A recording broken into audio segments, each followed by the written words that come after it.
I'm Donnie. I'm Joni, and today we're going to talk about grief. So what do you want to say first? Well, if we're talking about grief of a loved one or losing a loved one or somebody that was really important in our life, the most important part is that we're all going to feel it at some point in time.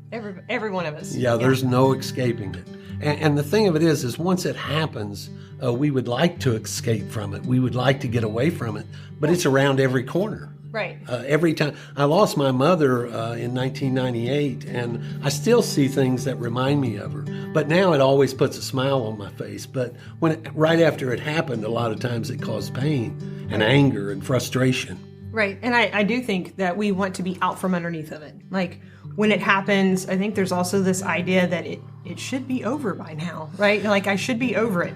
Yeah, and right after it happens, if we're involved in the planning part, it takes our mind away from it for a while. And it seems like, well, I can do this. This is not that hard. And then all our friends go home and our family goes home, and then all of a sudden we're left to deal with it on our own. Yeah. Yeah. And sometimes that can be a whole lot worse. Yeah. And all of those, hey, call me if you need me. We just don't do that. Yeah, they mean it, but we just don't ever pick the phone up and make the call because that's going to mean that I can't manage it.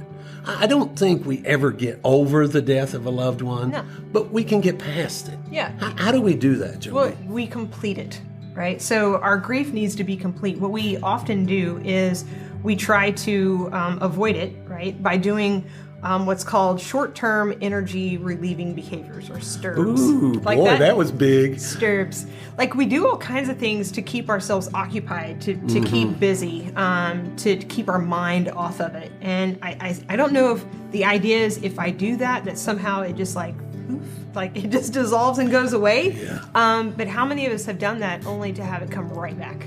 Yeah. I think that's kind of what I meant when it's around every corner. There is no escaping it.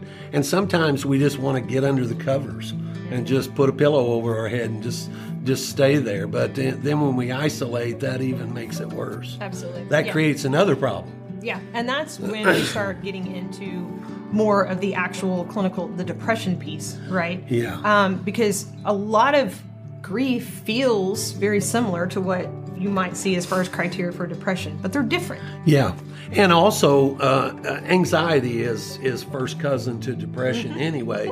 And so when I run into you and you're part of my family, then it makes me feel anxious that all of a sudden, oh no, we're going to have this conversation about mom or about sis, or you know what I mean? And so then it creates this anxiety in me that can later lead to depression. So now, yeah, absolutely. I want to isolate because the last thing I want is somebody to ask me how I'm doing, because I know what they mean, right? Exactly. So now I'm going to have to talk about it. And I think for a lot of us, like especially in our culture, there's these myths that we all grew up like believing is true, right?